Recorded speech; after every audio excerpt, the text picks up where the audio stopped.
बिस्मिल्लाहिर्रहमानिर्रहीम। अस्सलाम वालेकुम नाजरीन। दोस्तों, काले नमक के बारे में तो आपने सुना ही होगा। क्या आप उसके हैरान कुन फ़वाइद से वाकिफ़ हैं? अगर आप उसके अनगिनत हैरान कुन फ़वाइद से ना वाकिफ़ हैं तो ये वीडियो आपके लिए बहुत दिलचस्प होने वाली है। लेकिन वीडियो शुरू करने से पहले अगर आपने हमारे चैनल को सब्सक्राइब नहीं किया तो प्लीज़ हमारे चैनल को सब्सक्राइब करें, वीडियो को लाइक करें, शेयर करें। तो चलिए वीडियो शुरू करते हैं। हम अपने खानों में जायके के लिए सफ़ेद नमक का इस्तेमाल करते हैं। इक़साम के लिहाज से कई तरह के नमक हैं, लेकिन हम ज़्यादातर सफ़ेद और काले नमक से ही वाकिफ़ हैं। आज हम काले नमक के बारे में जानने की कोशिश करेंगे।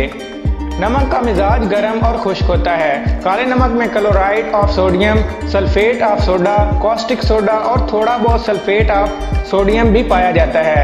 इसके अलावा इसमें आयरन, मैग्नीशियम और जिंक भी पाया जाता है। काले नमक में पोटाशियम की भी काफ़ी मिकदार मौजूद होती है। काला नमक पत्थर की शक्ल में निकलता है, लेकिन फिर भी उसको तैयार करने के लिए मुंदरजा वाला अशिया मिलाई जाती हैं। काले नमक में ज़्यादातर इस्तेमाल हमारे हकीम हजरात करते हैं। बहुत सारे ऐसे सूफ तैयार किए जाते हैं जिनमें काला नमक इस्तेमाल होता है। हकीम लोग उसे चूरन, फक्की और दूसरी अद्वियात के साथ मिलाकर तैयार करते हैं। काला नमक मादनी नमक नहीं है, बल्कि इसे मसनूई तरीके से तैयार किया जाता है। जायके के लिहाज से ये दूसरे नमक से बेहतर है। मशरूबात या खानों पर उसका छिड़काव किया जाता है, जिससे मशरूबात और खानों के जायकों में तब्दीली आ जाती है। काले नमक का इस्तेमाल 3 माशे से ज़्यादा नहीं करना चाहिए। इसका रंग काला नहीं होता, बल्कि गुलाबी माइल खाक सतरी होता है।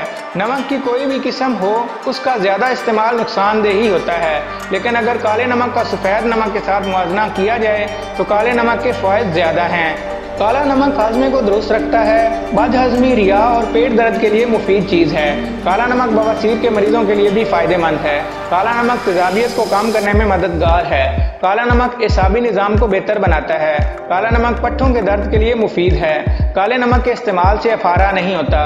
काला नमक कब्ज़ को दूर करता है। काला नमक डिप्रेशन के मरीजों के लिए मुफीद है। अगर पाँव पर सूजन हो तो नीम गर्म पानी में 1 चम्मच काले नमक की डालकर उसमें पाँव रखें, सूजन दूर हो जाएगी। काला नमक भूख को बढ़ाता है। काला नमक बसारत को बेहतर बनाता है। काला नमक दौरान खून को बेहतर बनाता है। काला नमक हिचकी को दूर करता है। काला नमक बलगम को निकाल बाहर करता है। काला नमक और अजवाइन को मिलाकर खाने से पेट और मैदे के मसाइल हल हो जाते हैं। मसल्स की अकड़न में होने वाली तकलीफ का इजाला करता है। काला नमक जोड़ों के दर्द में भी मुफीद है। मौसम गर्मा में काले नमक का इस्तेमाल लू लगने से महफूज रखता है। निहार मुँह पानी में काला नमक मिलाकर पीने से मोटापा कम होता है। काले नमक का पानी अंदरूनी सफाई भी करता है, उससे नुकसान पहुंचाने वाले बैक्टीरिया का खात्मा हो जाता है। नुकसान: काला नमक दिल और गुर्दे के मरीज इस्तेमाल ना करें। ब्लड प्रेशर के मरीज भी डॉक्टर की हिदायत के मुताबिक ही काला नमक का इस्तेमाल करें। काला नमक जलाब आवर भी है। अगर आपको हमारी ये वीडियो अच्छी लगे तो हमारे चैनल को सब्सक्राइब करें, वीडियो को लाइक करें, शेयर करें। Thank you.